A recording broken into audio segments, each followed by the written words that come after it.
They tie the game up 2-2. Some drives out for Robbie Ryan. Her three right on the money. This is Taya Hansen for three. Other side of the rim with a pretty reverse. Wow. 5 seconds to go. Find Hawk.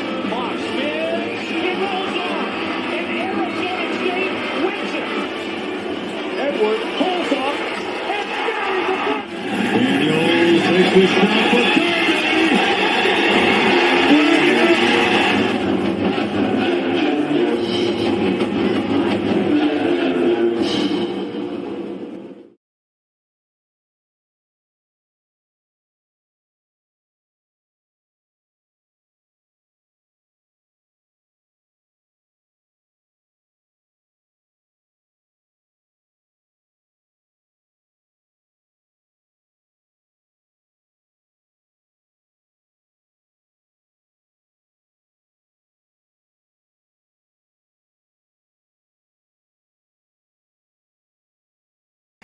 Hello, welcome into Pitchfork Lunch. Yes, lunch getting served a teeny bit late, but hey, better late than never, as I say, or as my family used to say, especially when it comes to food. But nonetheless, I am Michael Caratanudo at Diablo00 is where you can find me on Twitter, as the show again going live there on Twitter as well.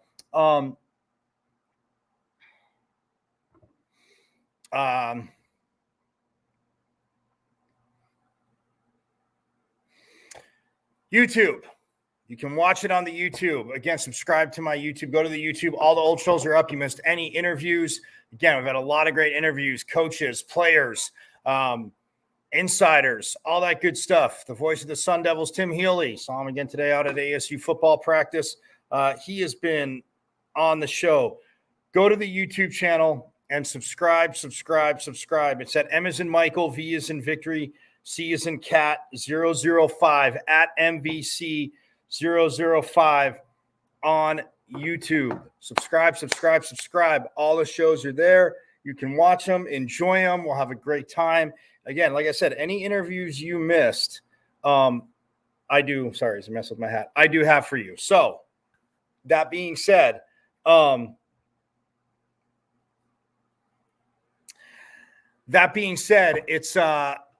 it's worth it. Go subscribe. It is awesome. But like I said, getting started a wee bit behind today.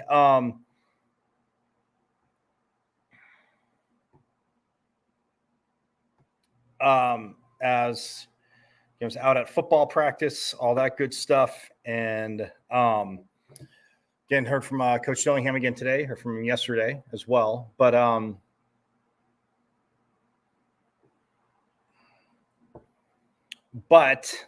I will say that,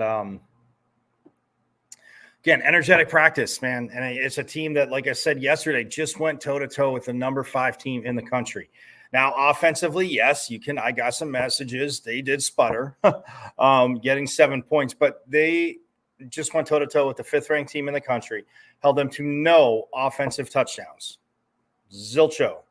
The pick 6 was the touchdown.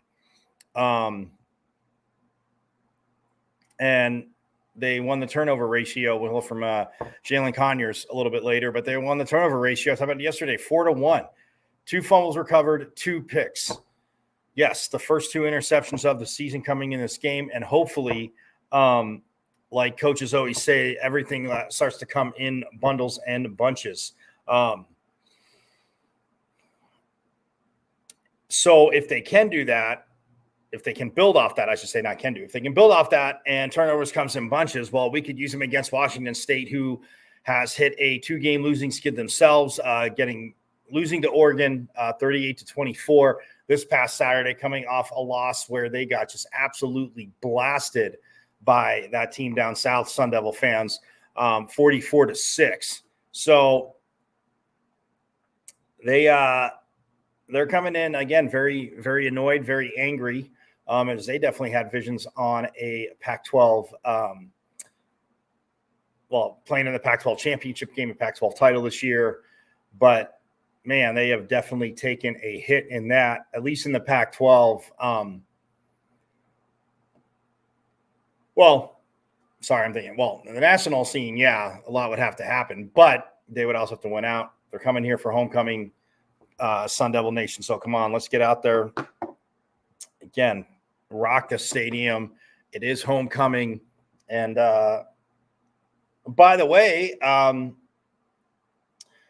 did hear, and I saw, and I didn't think about it, but it was announced that that Jake Plummer and Richard Jefferson are the co-grand marshals for the Fiesta Bowl this year.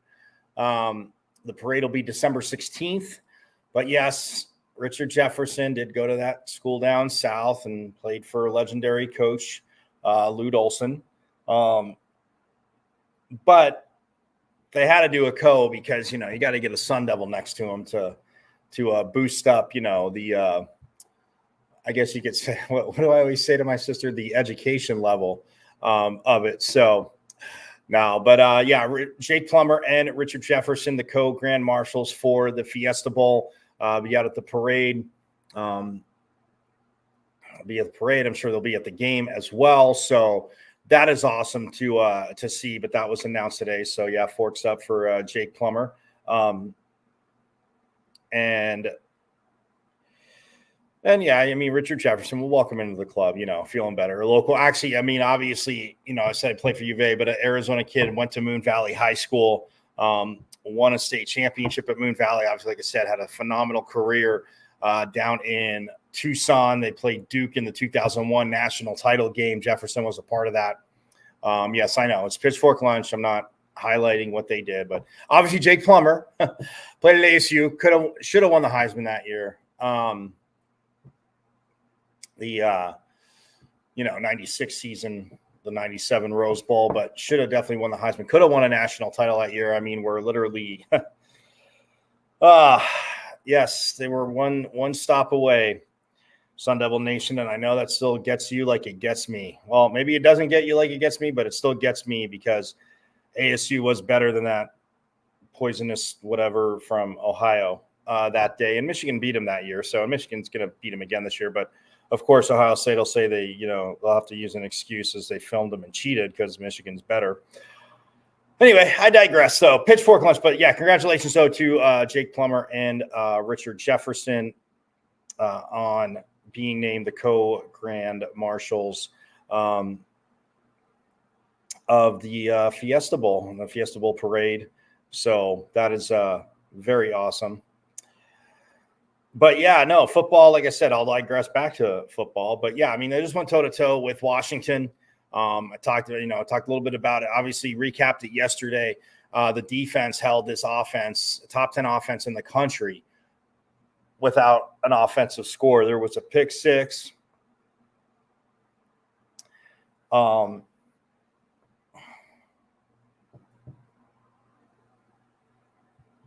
3 field goals. Like, 2-point conversion failed on the pick six as well. Like, it's there. You can see what Kenny Dillingham was talking about, but this definitely, again, puts a boost. It gives energy to the team. And talk about the bus incident, which has made a lot of news. But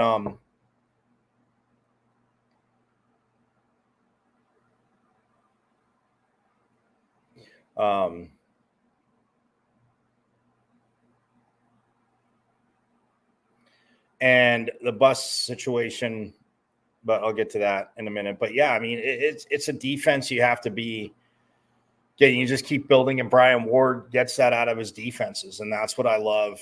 As a coach, you can come up with schemes. Yes, you have to have the talent on the field. They all say that. Like, you could scheme the greatest thing ever if you don't have the talent on the field to execute it, to obviously practice it, make it become muscle memory, but executing it to a high level. You need that on the talent on the field. But I mean, just to get this defense to absolutely ball out. And again, they went toe to toe. He was a defensive coordinator at Washington State previously, but last year when he went up against Washington, he talked about it. Played the sound last week. Michael Penix, he's just really good.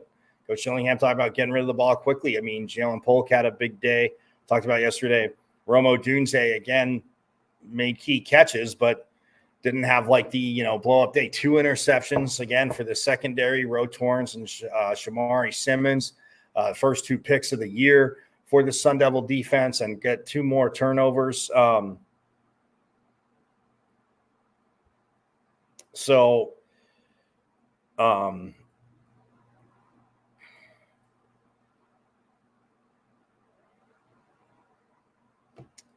yeah, I mean, that's a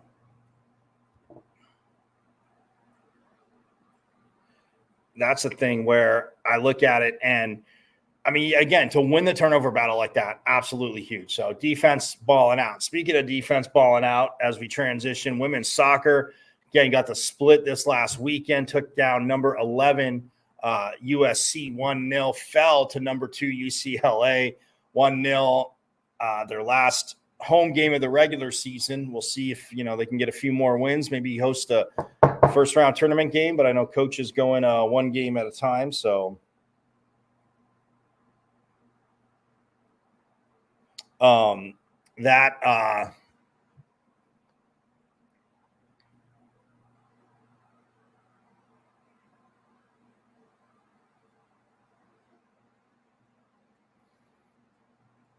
that in and of itself, again, I mean, they went toe to toe, like I said, with number 2 USC scored. I showed you the play yesterday. They scored off the corner. Again, they defended 25 of them in the 2 games, 14 that USC took, 11 that UCLA took, and literally on the last one, they get the goal. I mean, it was a beautiful header. Again, she was unmarked, came in, and Pauline Nels, who stopped a penalty shot earlier in the game and made quite a few timely, beautiful saves. Again, she just couldn't get over, and man, but in the 89th minute, they took the number 2 team in the country down to the proverbial wire. So, yeah, I mean, look, their defense, we'll talk about a little more later, but like I've talked about all season, their defense can definitely carry them through. They are just, again, absolute money.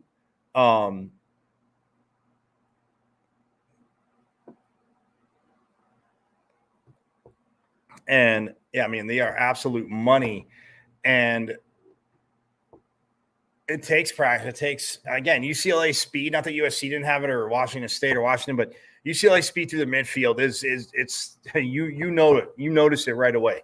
It is very, very eye-opening.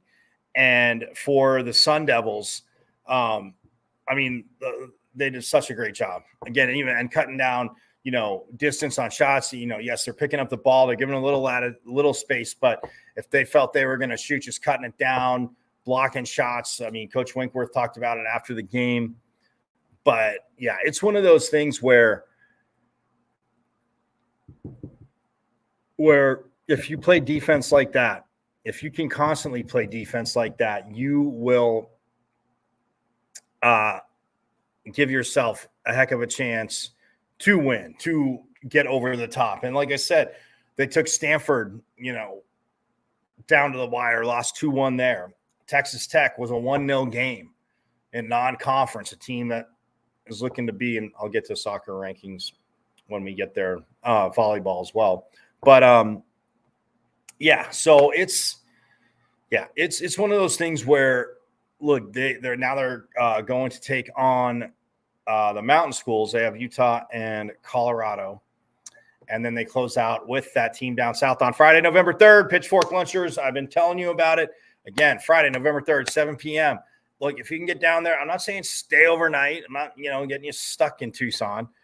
But go down there, take over the stadium, get loud for the Lady Sun Devils. And, again, like I said, just see if they can rock it, because it's going to be,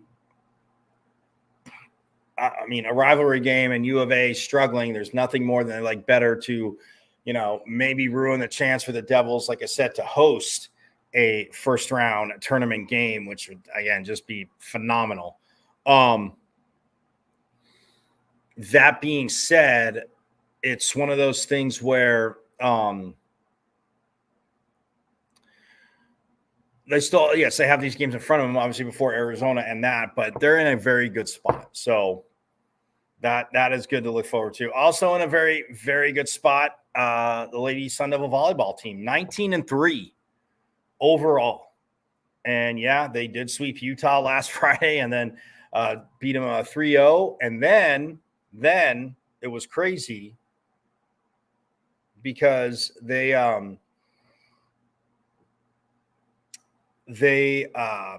lost to Colorado. Not that they lost Colorado, but they lost in 3, and it was 27-25. Colorado took the first, and 25-18.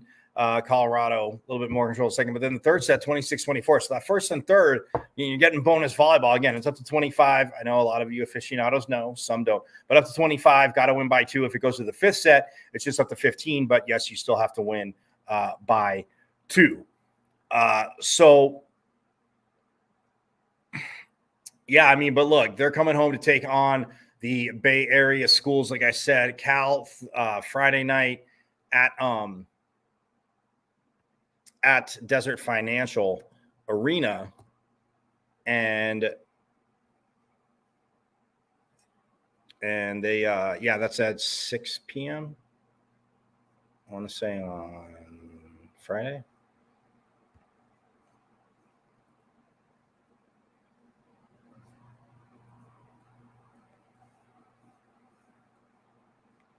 Yeah, Cal. Oh, yeah, 6 p.m. Friday. They are taking on the Golden Bears at Desert Financial Arena. Yes, and then Sunday against number 3 Stanford. Again, they did. And look, they beat Cal in 5 in Berkeley, so Cal's going to have that little bitter taste in their mouth. But they lost to Stanford in 3 before playing Cal. So now they switched the order how they play them. So look, they'll get Cal first. And like Jelly Sear told us last week, I mean, they weren't looking past, I didn't even really talk about Colorado. It was Utah, and then on to Colorado. So now that they're back in practice, yes, talking about Cal. And yes, I mean, Stanford, you got to get ready for both. And Coach Van Niel obviously doing a phenomenal job of doing that and having them ready, and just the way they've played. And he's definitely owned the talents that they have, and they are very talented. And it is showing off again. 19-3 overall, 7-3 in the Pac-12. When we look at the rankings for volleyball, real quick, it is they went up.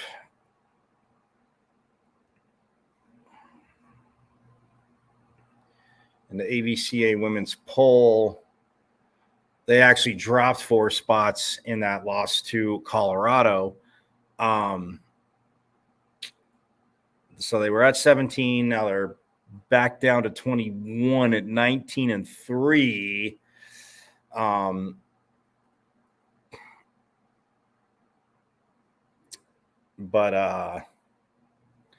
Yeah, you look at it, and Nebraska beat Wisconsin. I forgot that. I know I mentioned it yesterday. I said a huge, huge matchup in the Big Ten, and Nebraska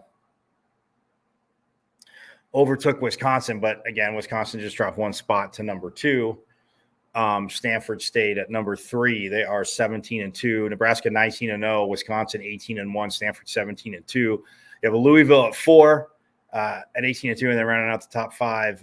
Texas is at 5 at 14-3. But Washington State, hey man, they're hanging right there. They are 18-3 overall, are the Cougs, and they are at number 6 in the country. They did drop 2 spots. They were 4, but they did drop to 6. So we have Stanford at 3, Washington State at 6, Oregon dropped to 9. Well, they were at 8, but they're at 9. And then ASU is at 24. USC received votes. But yeah, so Stanford, Washington State, Oregon,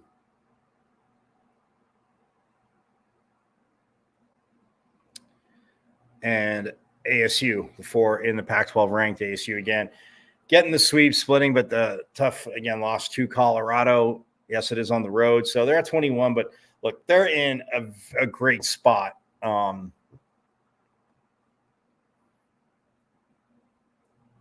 They are in a very great spot to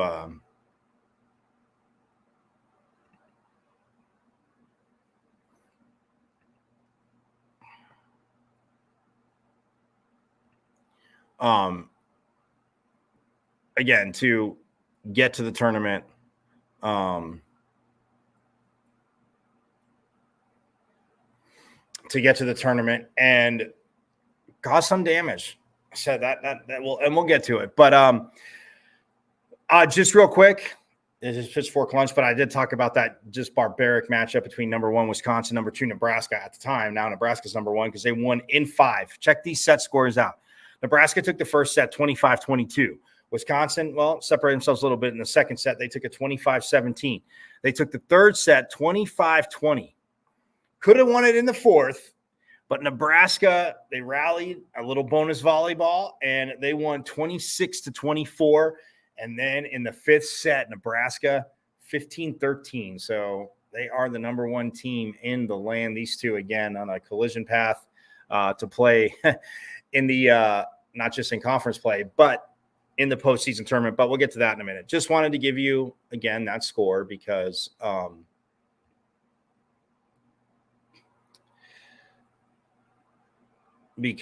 again, they have played so very well. And by the way, ASU, oh no, wait, they haven't come out with the soccer rankings yet, so we'll get to that later. But yeah, on the other side, gonna get to football. I heard from Coach Dillingham after practice today, and I also caught up with Jalen Conyers as well. So we will hear from both of them, but I will step aside real quick here on Pitchfork Lunch and again, take a few bites, take a few drinks, but we'll be back with more. Again, just awesome excitingness. Teams are just rocking it. Again, football record-wise, yeah, not where we want to be, but guess what? Passion, battle, fight, all huge for this team. While more coming up here on Pitchfork Lunch.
Oh, yes, back here on Pitchfork Lunch. I am Michael Caratuno at Diablo00 is where you can find me on Twitter. You can see the show live there on X. Sorry, I'm so used to saying Twitter. Okay, on X, formerly known as Twitter.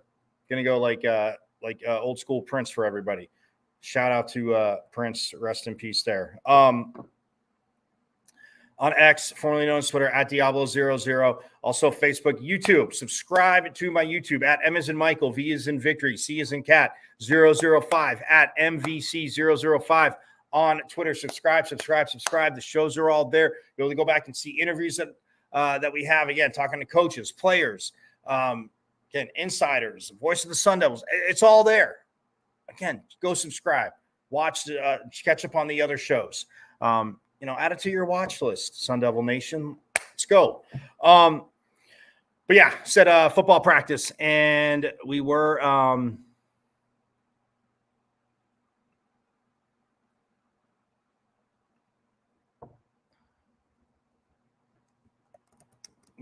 was talking about Coach Dillingham and talking about the team, attention to details and growing and fixing mistakes. And yes, a lot of you have seen, I saw, but and Coach will talk about it. But the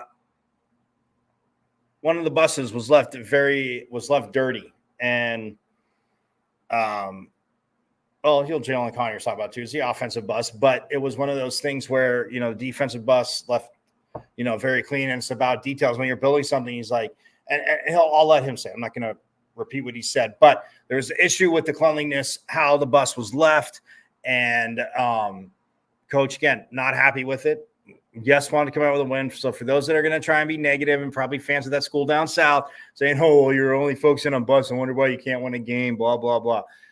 Okay, wait till you come to Tempe, kids. But nonetheless, no, about the details, and it was left, and he talked about it yesterday in his weekly presser, and added a little more to it today.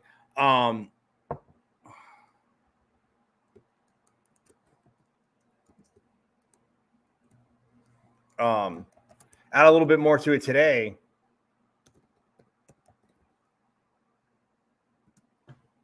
And it was it's about the attention to detail, and what he gives, the analogy about it is so true. Because when he said it, I was like, you really don't think about it.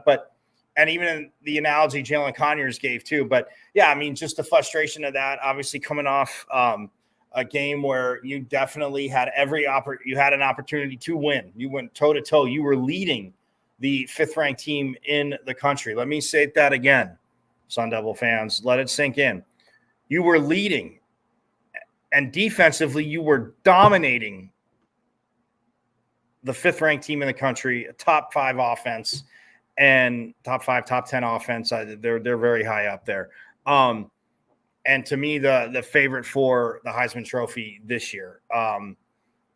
That performance, you can build off that. And I asked Coach Dillingham a question. You'll see it when he comes up here. But yeah, they went toe to toe with them. But the details, again, bus not clean and this, and leaving it like that. And it's not the kind of program he's running, going to run, ever going to be acceptable for a program of his to be like that. And it was, made the board. So yeah, guys know. And I mean, the energy's out of practice. And Jalen Conyers, I mean, as I was walking up and get it, but he gave a good point. He's like, we just went toe to toe with the team. We need to build. We need to get better in doing that and working. If we went out, they finished 6-6, which again, not great, but if you can do that, and it is one game at a time, and truly, if you can do that, then I mean that is from overcoming what they had to overcome injury wise. And yes, the next man up have done good jobs. Might not be fully ready, may have got beaten on some things, but it's not for lack of effort. If you watch these Sun Devils and you actually understand football, it is not for lack of effort. Believe you me on that. But yeah, the bus thing, again, Coach Willingham's not going to tolerate it because of details. And like I said, the analogy he gives, and then we'll hear from Jalen Conyers as well.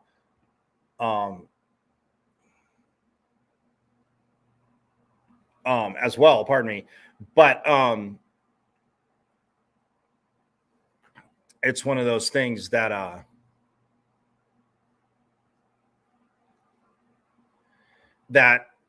like it. And I think in order to, again, if you want them to pay attention to the details on the field, and they're important, how are you instilling details being important? So without further ado, though, here is Sun Devil head coach Kenny Dillingham after practice today. You play a team like Washington State. You coached against them last year. Obviously, Brian Ward, A.J. Cooper were part of that staff last year. Is it an element maybe that's I don't know, overused as far as a chess game that goes on between both staffs? Yeah, it's a little bit overused. I mean, in reality, 80%, 70% of football is similar. You're going to play types of thirds. How you play thirds and how you adjust may be a little bit different, right? How you play your ends may be a little bit different. So football is football. It's how you call it and how you teach the fundamentals and how hard your kids play is what makes plays good and what makes things good. Do you run it right? Do you play hard? Do you play through the whistle? And then obviously, really good schemes should affect 5 to 10 plays a game, and that's timely play calling and timely stuff like that. But the majority of a game is all the other stuff. And on that note, is their defense this year different because Brian Ward is not there? Yeah, I mean, a little bit. I would say, some philosophies with how you play certain players. I don't want to get too much into the details, but change based off just philosophy of gap sound versus aggressive. So I think everybody has a different philosophy on how they want to be good on defense. Do you use the example that you told us yesterday about the buses and the team? Oh yeah. That was I put it up on the board in our team meeting. I took photos. I'm the last person off the team plane. Team plane when we're off to make sure that it's clean. I go back on the buses afterwards because that's we're in a stage in the program where everything matters. Eventually, I won't have to do that. Eventually, that's just going to take care of itself. I know the buses are going to be clean. I know people are going to be early. I know the locker room's clean. I know the plane people are going to pick up after themselves. We're not quite there yet. So guess what I have to be? I have to go behind. I have to wait, and I have to make sure things are getting done. And then I have to coach it and explain it and teach it. Yep. I have 7 photos. You have to bring back those boom buses back from the day when you're in the staff. Exactly. So what was the collective response to that? I just think it's good to see. It's easy to say these things matter. The reality is 90% of people don't actually. People say it matters, but you don't actually believe it matters. Hey, you have to be early if you want to have this, or you need to clean the locker room if you want to win, or you need to clean the bus to show details matter, right? But most of the time, in 18 to 22-year-olds, stuff like that goes in their head, and they're like, what does cleaning have anything to do with winning? This is stupid. That's your initial thought, is what's the correlation? You don't understand. And when you have a moment in a game like that in year one where you can say, look, this group was just praised for doing this little item, and they just played probably the best defensive game of football in the last, since I can remember at Arizona State. I can't remember a better defensive performance. In this side, moved the ball, had the ball for 37 minutes, drove the ball. But every drive, one thing knocked us off course. What's the difference? And you may not think that this matters, but this is everything. And so I think when you have those moments in year one to show, right, that there is a correlation, I think you have to capitalize on it because, the 0 kids were on the list yesterday. For anything academic, anything for practice, 0 people. And I said, if we can do that for 5 more days, I feel really, really confident about Saturday. People look at quarterbacks as leaders naturally. The fact that you had a quarterback competition at the outset of the year, do you think that was a factor in just not having a rally guy behind to some degree? Yeah, I think certain leaders lead different ways. So, everybody leads. Some people lead through example. Some people lead vocally. Some people lead through emotion. So I think there's different types of leadership. I think the defense has a few more just natural born, leaders that kind of the alphas. In offense, I think we got a few guys, but it's not the same leadership. So we're going to do some things. We're going to split up the buses from now on to try to mix up some of the leaderships on our team a little bit, just to get a little bit more of that raw emotional leadership that the defense kind of has. We have some leadership with Joey's and Trenton's of really poised, calm, collected leaders. But I really think we need some emotional leadership and some passionate leadership, and the defense really has, a plethora of that. So I think just mixing up little things like buses and to just build the team and share leadership and share growth. And Coach, when you talk about obviously building a program and building off performances, and you said about the defense, I mean, how can that help stack the next block after a performance like that from the defense? Yeah, it was a series of really good moments, but like I told them, I just broke it down at the team and I said, listen, we played really great on defense, we played bad on special teams, we played bad on offense, right? And was there a play that anybody on this team could have done better? And if there was, then that play could have won the game. We're one team at the end of the day, right? We practice hard. We actually practice with a defensive mentality. Most offensive people cut things to 15 periods right now. You want to keep your legs as fresh as possible. You don't hit, you don't tackle, you don't do anything that correlates to winning defense, in my opinion, right? We're still practicing because that's how you have to play good defense. So I think it's a team. We're in it together. And it doesn't matter if the defense plays great, if the offense plays poor. It comes down to one moment, one play. Either side of the ball, myself could have done one thing better. I could have prepared us better for the game, for, oh crap moments with injuries and people going down. And that may have been the difference, right? Like today, I was coaching the tight ends and wings. Why didn't I do that last week? Why didn't I take the emphasis to coach that position like I'm doing it now, right? And that's something that I'm learning from and growing from, and I got to be better so those situations don't happen. You had a fight, two sets of one field goal. How did that look? Hey, it looked good. Fight's a big dude. We have 4 defensive guys now working on that unit, which, like I said, I've never really had that. I've had like maybe one big defensive end be a wing, but I've never had a guy as the internal guy. But that is what it is. We can either say, oh, this has never been done, or we can do something that's going to help us win. And we have to do that. And what I love is those guys didn't complain. I said in the team meeting, I said, I don't know who we're going to use, but we need you. And CJ comes over as a freshman who's playing a lot of minutes, doing a really good job, stands there, and he's in the most thankless position. He's getting run over. Right? It's pretty good to have a freshman have that mindset to be in it for the team. But although they have not converted into points, you still had your highest rushing total against Washington. How do you continue that success, and how does that open up the offense? Yeah, I think, it's just structurally how you want to run an offense. I've never been, that style of play is different for me. Cut splits, quick motions, under center. That's not really been my background. It's something I obviously study because I like to know trends, and that's really a trendy thing in the NFL right now is this style of play. It's almost like going back to the double wing and the wing T offense where everybody's tight, cut splits, underneath the counter, speed sweeps, tosses opposite, play action waggles, right? So it's funny as football, it all comes full circle. And you went from, wing T, double wing. People said, oh, this isn't fun anymore. Spread, move everything out, right? Throw it around. And now the highest level is moving back to a fancier way to run something that was run 70, 80 years ago. So it's just, it's just kind of funny how football works, but it's misdirection. And that's how you create good numbers and leverage in the run game. Sometimes you may not always have the best numbers, but you're going to have leverages and confusion. So it's a lot more built off of creating bad eyes than it's built off of truly winning one-on-ones. So a little bit different of a philosophy. So we're going to mix in both because you can't just do that every week. We've never done that.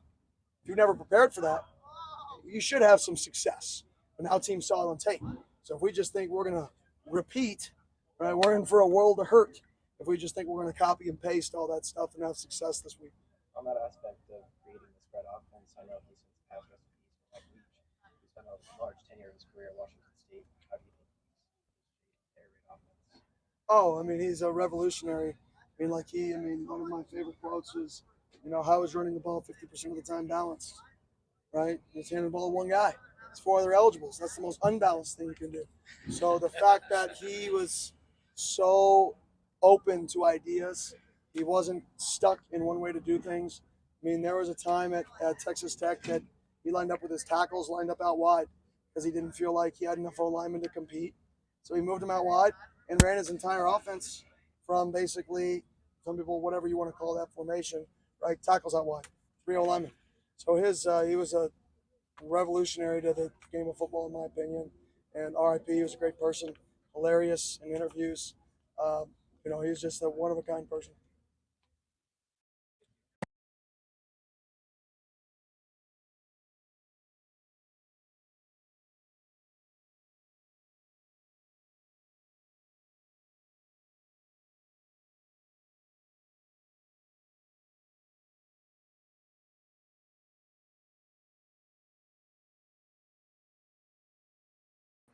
And it would really help if I unmuted my mic. You saw lips moving and you couldn't hear me.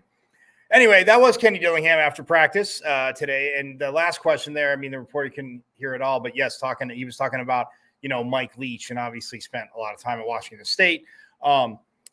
And just, how he ran his offenses. I mean, the air raid, and it's pretty funny. So in the beginning, how is it, run past 50-50 when if you're just handing it to one person? Well, there's, 4 other eligibles on the field. So, I mean, Mike Leach, great things like that. Plus, I was saying, with my mic muted, now it's not muted, that you should check out, if you haven't seen it, you can search it. Mike Leach talking about the battle of the mascots in the Pac-12 and how they would fare, and what you might need to to crack the code. I mean, Mike Leach again, just that was press conference. I wasn't there for that. That would have been hilarious to be there for. But Mike Leach, a few times I was around again. Obviously the man knew how to coach, said some funny things, but offensively, just again, like Coach Dillingham saw right there, to yes, stick to with what you want to do, but how can you expand it? How can you grow it? How can you maybe not revolutionize it, but make it better? And obviously to fit your team, all that good stuff. So that was that. But no, I asked him, the building block, and defensively, I mean, an overall performance like that, like, yes, you do want to play better on offense. The fact you only, they only scored 15 points on you, and considering your defense only gave up 9 of those 15 points, then it's a hell of a game. And I've said it all year. I said it since the Fresno State game. Yes, it was obviously the first 3 games, but Fresno State 29-0, they lost, right? ASU lost. Fresno State had 5 turnovers, and they only had 15 points off those 5 turnovers. One of the turnovers was a 3-play 0-yard drive. And you can say, oh, well, it's Fresno State. That's a team that at the time had the longest active winning streak in college football. They extended it 2 more games before they lost to Wyoming. So again, Fresno State, a very disciplined team. They are a good team. That being said, but the defense, I mean, just overcoming, and then it's having to overcome some injuries and overcome some, unfortunate targeting calls, and having to miss guys, some guys out for halves. And, but just overall, the way they play as a group, the way Coach Ward has his team just firing, it's an exciting style of defense to watch. Michael Penix, back-to-back years. ASU is the only school in the Pac-12, I think, that can say this, and I will look it up and let you know before Friday. But I think ASU is the only school that has an interception back-to-back years in the Pac-12 off of Michael Penix. So, yes, there's still more of the Pac-12 schedule to play. But, again, Michael Penix did not gift the ball to anybody last year, Michael Penix Jr. So, look, they battled. This defense was just lights out. And but you're Coach Dillingham there. I mean, special teams offense, yes, you have to play better. You have to do that. But then when you address like I said, the thing on the bus, the attention to details, young kids, not, 18 to 22-year-olds, like, they're like, this is stupid. But if you can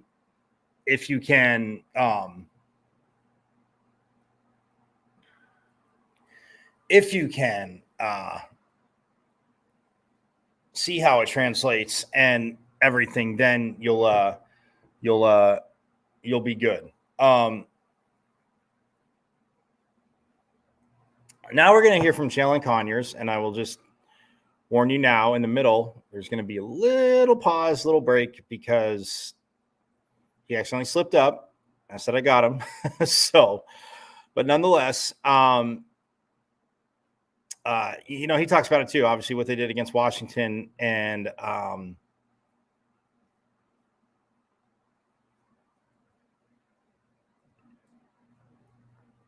what they did, and then, what they needed going forward. And like I said, another analogy to, not having a clean bus, how he sees it, and being, a leader on the team. And one of the leaders on the team, and the accountability he needs to take, the team needs to take, but he needs to take as a leader. So without further ado, though, here is Sun Devil tight end Jalen Conyers as we get ready for homecoming week. As we learned yesterday, Coach Dillingham was just found out it was homecoming week, and I'm glad that he just found out because once again focused on the team all.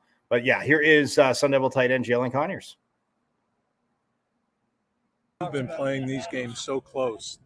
Every game, it's almost like you get closer to victory. You have to feel like you're ready to break through. No, literally. Coach Dillingham said it. It almost seems like we find new ways to lose every single time. So, eventually something's gonna break through. I mean, shoot, we didn't have a pole pick.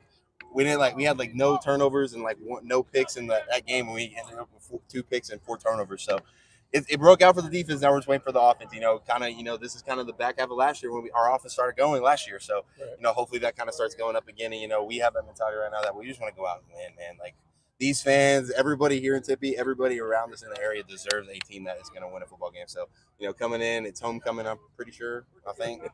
We're wearing some Cooper Cool jerseys. I mean, I'm ready to go. So, it's exciting to get ready to play. You might tell Coach Dillingham he wasn't aware yesterday it was homecoming. Oh, I didn't know it was either. I actually read the tweet that it said it was homecoming, and I was like, oh, okay, cool. I was like, I didn't know that. But that's cool. I mean, shoot. I mean, we're going to have a lot of people back home.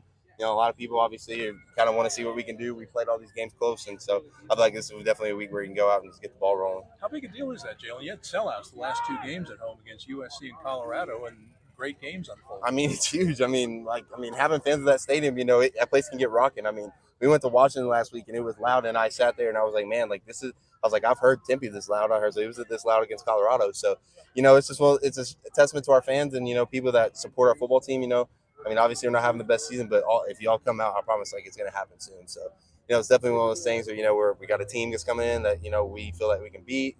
Like I said, we hung with the number 5 team in the country that's going to play probably, not to jinx them, going to play for a national championship. So, we're definitely very capable. So we're excited to get back out there and play again.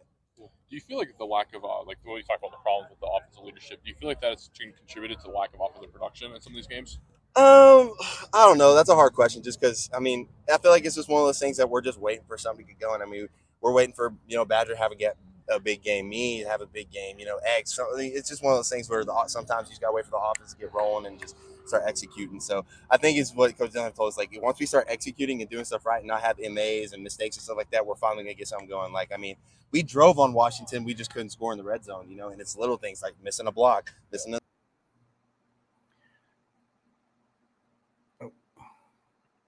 like that. So, okay, sorry about that. So yeah, he's talking about missing a block, missing an assignment. He said they're literally they're inches away.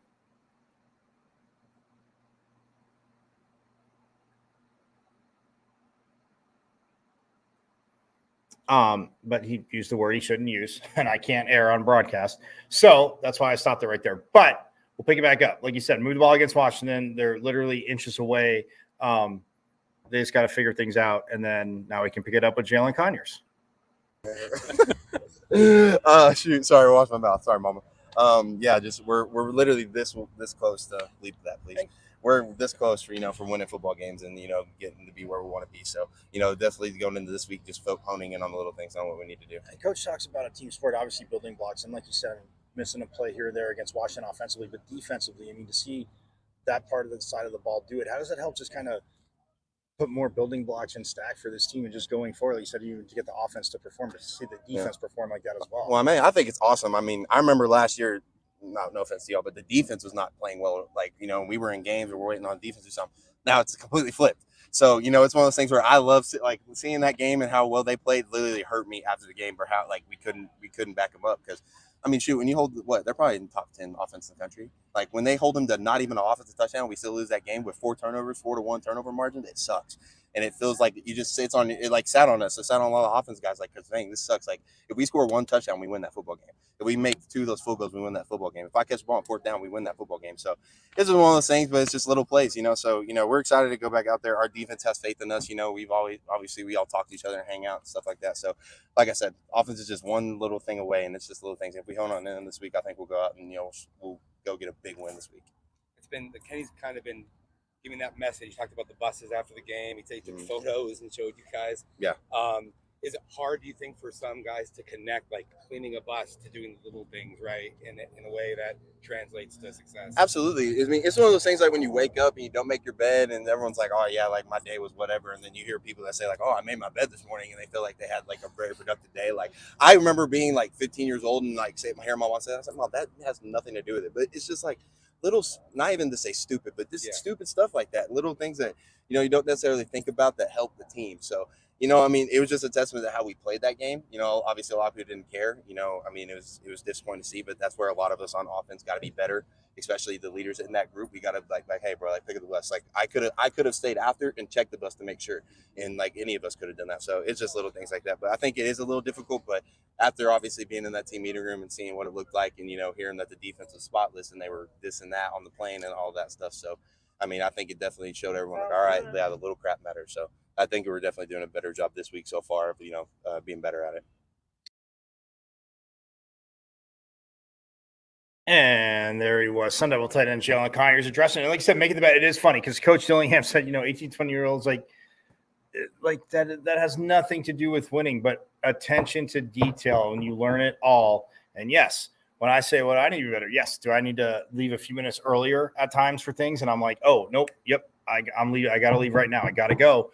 Like little things like that. Like, yeah, like you're saying, starting the day making your bed. And we all looked at our mom. I was kind of laughing when he said that too, because I'm thinking we've all looked at our parents and said, what does it matter? I'm going to get back in the thing in 10 hours anyway. Parents never, they don't want to hear that. They don't want to hear it. Like, so yeah, you know, making your bed in the morning, and, you know, he's like, oh, I had a great day. Like, it's a great reference. And, you know, he said accountability right there. Like I could have went back and checked the bus. I should have went back and check the bus. We got to be accountable, but guys see that. And look, this play on the field, I talked about their passion. I talked about the competition, talked about all of it that they have. And so again, hearing from Coach Dillingham, but hear from Jalen Conyers. And you know, those are the building blocks, the little things that make the blocks bigger to put into the stack to build any sport, any program. When you take it over, I mean, all coaches will tell you, a bunch of little things equal a big block. Put it there. A bunch of little more things, detail. Put it there. Build the blocks and keep going. So, look, it's something to, you know, I'm not going to talk about if coach is going to, you know, dwell on it forever, but how can you fix it? How can you be better? And I love always hearing that from Coach Dillingham. So, and, you know, you hear it from Jalen too. And tomorrow, like I said, we'll jump into a little more defense. The offense, yeah, I mean, you struggled. Then, you know, Thursday, Friday, we'll talk about what they need to do against Washington State. Washington State's done, and like I said, they're on a little bit of a skid. So that being said, but let's take a quick break. When we get back, we're going to talk volleyball as they get set to host the Bay Area schools, and they are 21st in the country, down from 17th. Yes, they did beat Utah, but did lose to Colorado in 3. So that's tough. But look, they are so. They're just so deep, and how they're playing, and how Coach Van Neal has like got them. Yes, their talent, but how they've gotten them to improve on it. And like Jelly Sears said last week, focusing on like their strengths and highlighting their strengths and putting the teams in the right spot, mixing it up, you know, to where their strengths are coming out, not both their strengths and whatever, again, weaknesses they might have. Their players, they would say it. I don't see weakness with this team. So weaknesses with this team, but again, that's what you're growing for. That's what you're trying to improve. So we'll step aside real quick and wrap it up with a little volleyball talk on the other side here on Pitchfork Lunch.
Welcome back to Pitchfork Lunch. I am Michael Carasino at Diablo00 on Twitter. That's where you can find me. Again, show live there, Facebook, YouTube. Subscribe to the YouTube. Get to that in a minute. But volleyball, yes, they are number 21 in the country.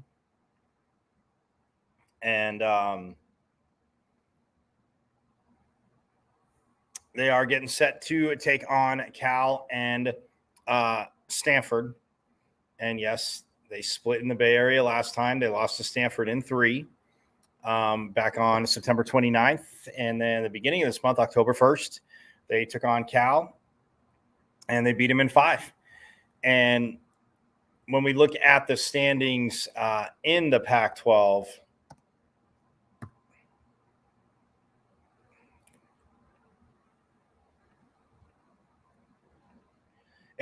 right now, for volleyball, again, Stanford has not lost. They did beat Oregon. Again, a big matchup there, but they beat them in 4. So Stanford, conference-wise, is 10-0. Washington State said they're ranked there 8-2. The Devils, the Ducks, and the Trojans all 7-3, and the Devils are third because head-to-head wins over Oregon and USC. And then we have Washington, Colorado, and Utah all at 4-6. Cal and UCLA are at 3-7. Oregon State's at 2-8, and the team down south is at 1-9 in the pack.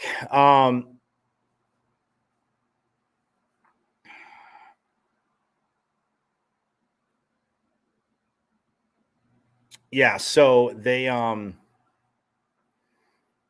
but yeah, they will be taking on Cal on Friday, like I said, and then Stanford on Sunday. But yeah, I mean, for the Sun Devils team, I mean, when you look just at the statistics in and of itself, like the aces, I've talked about, what are they up to in aces now? As a team, they have 156 aces to their opponent's 65. So they have won 6 sets, which is 2 matches worth of games on ace points alone. That's huge. Huge.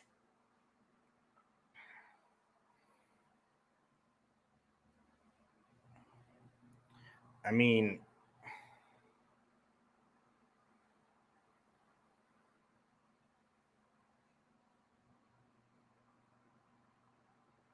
that's 91 more aces than their opponents. So they're plus 91, right? But just the amount of aces that they have, that's 6 sets. And only 2 sets that they would have dropped in aces. So 2 sets compared to 6, and that's 2 victories in and of itself in aces. I mean, it's just, they're approaching 1,000 kills on the season. They're at 988. Their opponents only have 852 against them. When you look at digs, 1,041 to their opponents, 1,032, but still, 13.7% per set. Pardon me, not percent, per set. And giving themselves a chance to win. When you look at it, and Jelly Sear talked about it. And even Mary Stroll too. You want to play fast offense. Well, you have to play that level of defense. And again, it's perfect. I just call it perfect spacing and choreography of watching volleyball, because again, where is the back row set up to opposite of to where, the block attempt is, and where can they go with the ball, and, just protecting the net, but also like protecting the court, and defensively love that. Again, I got to aiming to get Coach Van Neal, and he seemed to be busy, back on here, but maybe since they're home this week, again, efforting that. So just to let you know, but yeah, defensively, like when they're doing that, it's so awesome to watch. And then when you look at, individual, like I said, individual is, overall, on the season, Marta Levinska now has 327 kills. 327 kills. I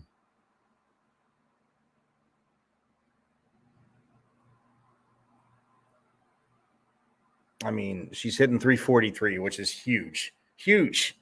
But yeah, 327 kills to lead the Sun Devils. And then Jelly Sear is at 217.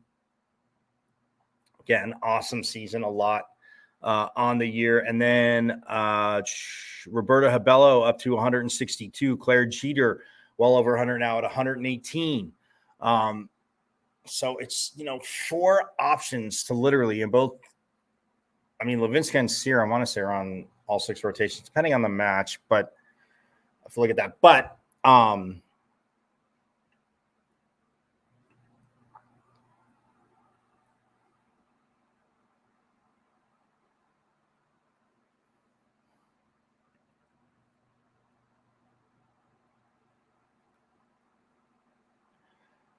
But if you look at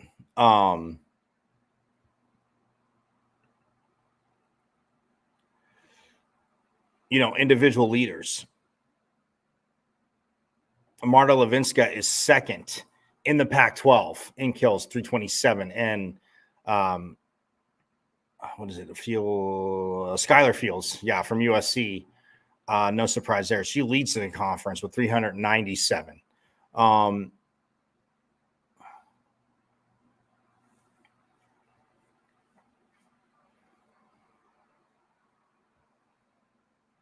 Mary Schroll, 5th in digs per set at 3.64. So what I'm talking about, just getting to that. And it's but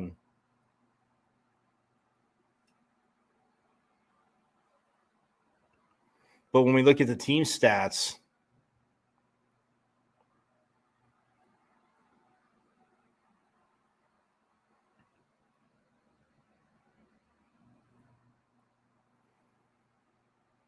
I mean, Arizona State, they're 6th, actually, tied for 6th in kills with Oregon State with 949. Actually, wait, did they update these? No, because I just said.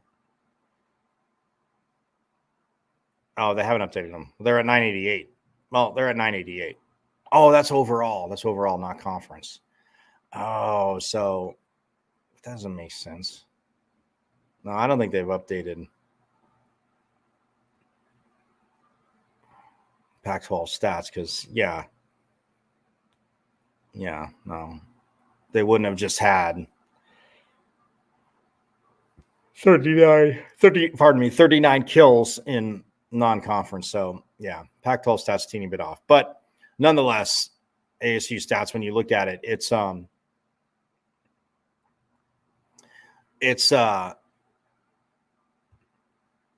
like I said, what they're doing as a team. And you look at, like I said, kills. To have somebody at 327 and then again, 217 for Sear, 162 for Habello, 118 for Jeter. But for Levinska and Sear, that is huge. And then, like I said, with aces, Marta Levinska took the lead. Marta Levinska now has 32 aces, and Mary Schroll is 1 behind her at 31. Shannon Shields, though, right there for the ace title, she has 29, and then Claire Jeter has 18. So it's are you serving well? Yes. Are you receiving well? It's just, because we look defensively,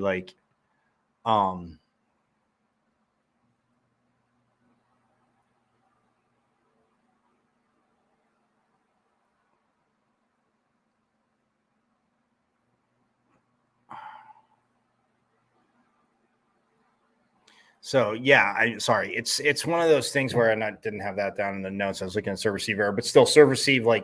You're not acing this team. And again, their first contact, the passes, guiding to the setter, getting in that position to just let this phenomenal attack just go. So for JJ Van Niel, look, this is huge this weekend, and this is the beginning of me talking about it. But that's all I'm telling you is that Sun Devil volleyball Friday, Cal. Desert Financial, Sunday, Stanford, Mullet Arena. Get out there and be loud. This is going to be huge for tournament seeding. They get a sweep of both of the Northern California schools, which they are more than capable. A little bit I just talked about. You can see they're more than capable of doing. Get on out there, watch them play. They are phenomenal. So, anywho, but I'm going to get out of here. Again, same bat time. Well, same bat channel, normal bat time tomorrow here on Pitchfork Lunch. But, yeah, enjoy. Hey, good luck to the D-backs tonight. Willie Bloomquist, obviously, Sun Devil head coach, baseball head coach, and alum. Loved having Willie on, but D-backs in Game 7 tonight. Again, let's go. Hopefully they can beat them again. Beat Philly at home. Oh, God. Oh, there are no more beautiful things than saying that phrase. Beat Philly at home in a game. Send them. Bye-bye. Send them packing. But good luck to the D-backs. Check that out. But I'll be back tomorrow. Again, more volleyball, soccer. We'll see who we have on. Surprise guest tomorrow, too. We're working on a guest. I was surprised. Working on a guest. See what time it works out. So we will go from there. But nonetheless, have a great, great rest of your Tuesday. And yes, Sun Devil fans, you know me, Michael Caracino at Diablo00. Might be a homer, but hey, I always tell the truth. And as always, forks up.